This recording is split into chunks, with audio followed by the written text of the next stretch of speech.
Hello, and welcome to Module 3. In this module, our ad expert will show you how to create your ads and monitor their performance after launch. So get ready to take some notes, and let's jump right in. Alright, so here we are on the ad creation page. You've probably seen these search result ads about 1 billion times, right? Now it's your turn to create one. As we create this ad, keep an eye on this preview to the right here. This is where you can see a demo of what your ads will look like on the search results page. Step 1, we need to enter the final URL that our traffic will be landing on when clicking on our ads. Sticking with our previous example, we'll say we're sending people to the membership platform everlesson.com. Now let's create some headlines. These are the most visible and eye-catching parts of your ad, so you want to make sure the most important words are right here, which can require a lot of thought beforehand because there's a pretty tight character limit. Let's say super easy membership platform and start your free trial and point and click no coding. Now the next field here, display path, is optional. If you want your customer to see what specific pages or areas they're going to, you can put things here to reinforce the marketing message. Like if you have a clothing store, then you could put store.com/men's shoes/outdoor or something like that. We don't really have any need for that, so we'll skip this option. Next, there's descriptions. Now, descriptions could be used to just cram some more extra information into your ad, since the headlines are pretty short. But the ideal would be to include a call to action like buy now or get started today. I think we'll try get your first online course up and running today. Now, more recently, Google added the ability to add yet another 90 characters of description here. That's probably advantageous in many cases. But I don't want my ads to get so crammed with text that the prospect's eyes miss the main message. So I'm going to stick with what we have here. That's it. Our ad is finished. So I'll hit done, and there we go. Our first search ad is ready to go. Now we could click new ad and create a few more ads with different headlines, different angles, and then we could compare later to see which ones work best. For this lesson, we'll stick with just this one, and I'll hit save and continue. This brings us to the final confirmation page, where we see a brief overview of the important details of our campaign. I'll go ahead and click Continue to Campaign. And here we have the dashboard for our ad groups. Now it's not going to be very helpful to go over these stats when everything says 0. So let's come over here to a past campaign that already has some data for us to talk about. So here we've got an ad group from a previous campaign that already has some stats associated with it. This one was a test campaign for selling musical instruments. Here you can keep track of a ton of important stuff. For example, we've got the actual keywords themselves, along with a toggle button for enabling or pausing each individual keyword. We've got your max CPC if you set one, whether or not your keyword was approved. But the most important data is right over here. We've got your number of clicks, impressions, which means how many people saw your ads for those keywords, click-through rate, average cost per click, and the total cost from that keyword so far. So to take one of these as an example, the term violin sale has brought in 5 clicks to our website so far. That's out of 148 people who have seen the ad, which gives us a click rate of 3.38%. Now, based on the way Google was handling our bidding, we ended up spending $3.29 for those 5 clicks, which gives us an average cost per click of 66 cents from that keyword. As you can see, this campaign was in its infancy. But you should definitely monitor these stats regularly because over time, with more data, the averages become more certain and the differences in performance between keywords become more clear. If you determine that certain keywords aren't performing that well, or that there's just not enough search volume and you want to focus your budget elsewhere, you can pause individual keywords right here with this toggle option. And there you have it. We've successfully created a search advertising campaign. Hello, and welcome to Module 2. In this module, our ad expert will be showing you how to set up ad groups and keyword for your campaign. So get ready to take some notes, and let's jump right in. Okay, so we'll start here on the campaign settings screen.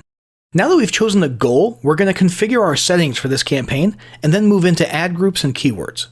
So first we want to give our campaign a name. I'll go ahead and leave the auto-generated name they've got for me right here. Next, we'll choose which networks we want ads to appear on for this campaign. Now you can augment a search campaign with some limited display network ads if you want, and in that case, Google will basically determine relevant placements around the web and stick your ads there with what it considers leftover money from your budget. For our purposes, we'll go ahead and uncheck that display option and focus on search only. Next is the location field. Now this is pretty cool.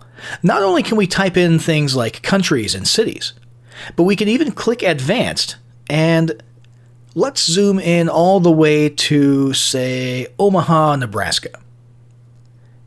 We'll click radius, pin mode, and I can drop a pin and narrow my target audience all the way down to a specific number of miles from that pin. It's insane what you can do.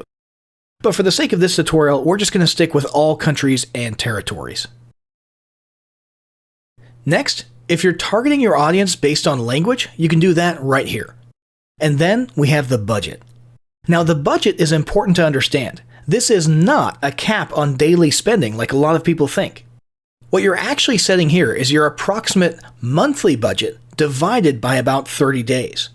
So the actual spend on any given day could be as much as twice what you type here, and on other days it might be considerably less than that number. But Google will make sure that by the end of 1 month, when you divide it all up, you will have spent this number times about 30.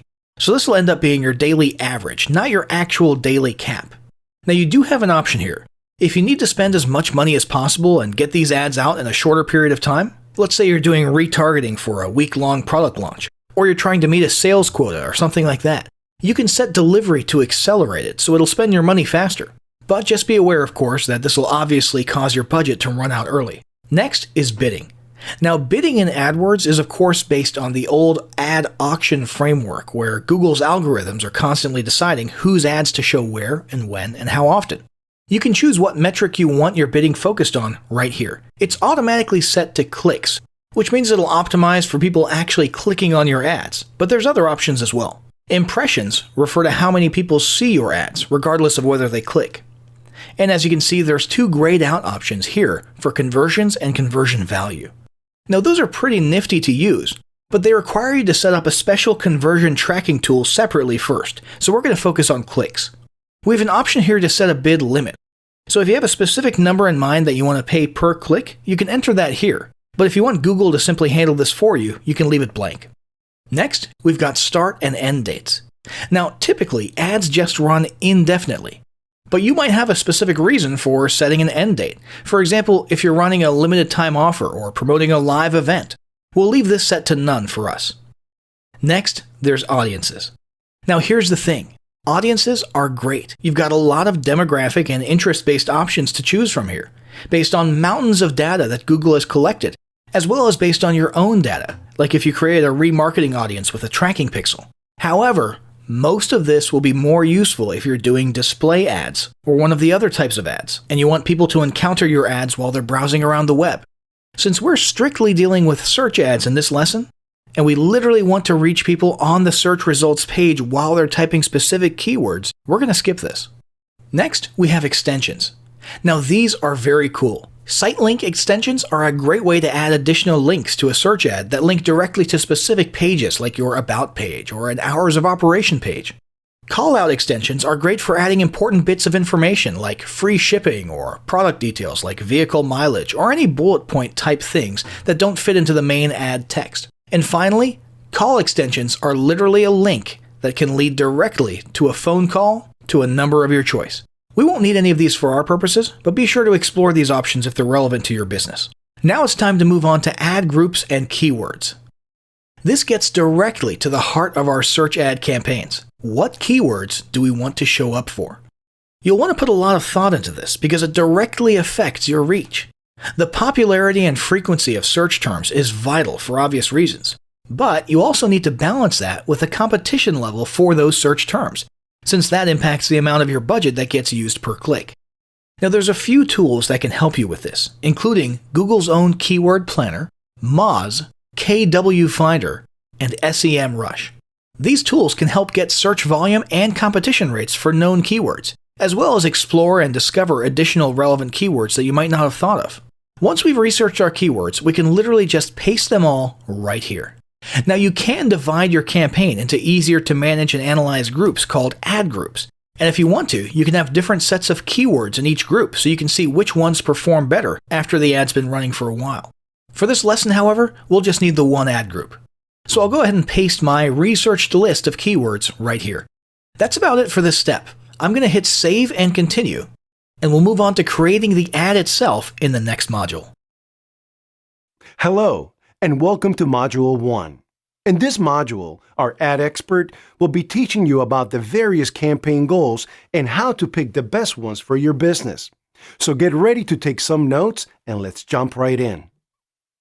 Okay, so I'm going to walk you through the various goals you can choose from when creating a search ad campaign in Google AdWords. We'll start here at the main dashboard, and we'll click Campaigns up here on the left. This brings us to our campaign dashboard, and since we want to create a new one, we'll click this blue plus sign button here on the left-hand side, and we'll select New Campaign. As you can see, we've got 7 goals to choose from. But first, let's talk about what the word goal actually means in the AdWords universe.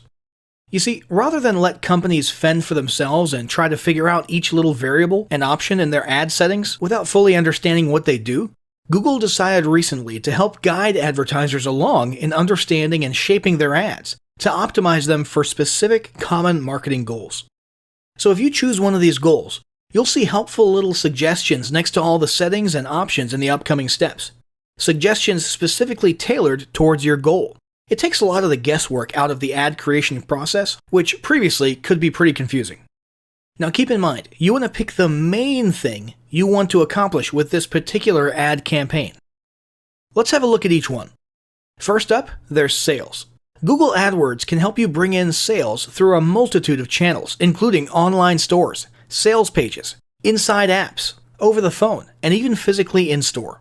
Now you'll notice down here a list of campaign types associated with each campaign goal. This could be either search ads, display ads, shopping ads, video ads, or universal app ads. Since this course is all about search advertising, we'll want to make sure any goal we select has search as an applicable campaign type, which, as you can see, sales does. Next, there's leads. This is all about getting prospects onto your list. Whether you're building a basic email list or doing more complicated lead generation where you're collecting phone numbers, addresses, or anything else, this goal will help you optimize your ad for maximum return. Since this goal's main focus point is conversion tracking, it doesn't limit you to traditional lead generation. This can also help you optimize for other actions like registering for a webinar or taking a survey. Next, we've got website traffic. Now this goal is arguably the most generic and least specific. I would say this would best serve people who are doing content marketing or just trying to get more eyeballs on their blog posts, and who don't really care about specific actions or conversions. But it could be used for a whole host of things. Then there's product and brand consideration. This is a highly specialized type of goal that's largely oriented towards potential customers who have already started their research process, and you want to distinguish your products or services from others, and encourage them to explore more about your solutions. There's a lot more potential for engagement within the ad with this goal. For example, you can create interactive light boxes and ads with multiple images that they can interact with. It's pretty cool, but as you can see, this goal is only applicable to the display and video campaign types, not search ads, so we can skip it. Brand awareness and reach. This one's all about views. If people click your ads, that's great, but we're really focused on people noticing, seeing, and becoming aware of your brand. Your name, your logo, your unique selling proposition. As you can probably guess, these are very visual ads, and as such, search is once again not one of the applicable campaign types, so we can skip this. Next, app promotion. This one's pretty straightforward. You want people to install and use your apps. This one relies on the universal app campaign types, not search ads, so it doesn't apply to us for this course. Finally, there's the no goal option. This is where you're totally unguided. You've got your pick of any campaign type, and you don't have any tailored recommendations during the creation process. This should only be used by advanced users who know AdWords and ad performance like the back of their hands. And since you're watching this video lesson right now, it's a safe bet that doesn't apply to us. For the sake of this lesson, we're going to go with leads as our campaign goal. So I'll click that, and as you can see, we can now choose from any of these applicable campaign types. We'll choose search ads, and for the ways to reach our goal, we'll choose website visits. We don't really have a demo website for this lesson, So the first random website that pops into my head is everlesson.com, which is a really sweet membership/e-learning platform. So I'll type that in here and hit continue. That will bring us to our campaign settings page, which is what we'll cover in the next lesson. Hello, and welcome to this course on search advertising. In this course, we're going to cover how to set up paid search advertisements with Google AdWords. This course is divided into 3 modules. Module 1 covers ad campaign goals. Module 2 covers ad groups and keywords. And Module 3 covers creating the ads and monitoring performance. By the time this course is over, you'll know how to effectively launch search engine ad campaigns and bring in massive traffic to your business. So without further ado, let's dive into the first module.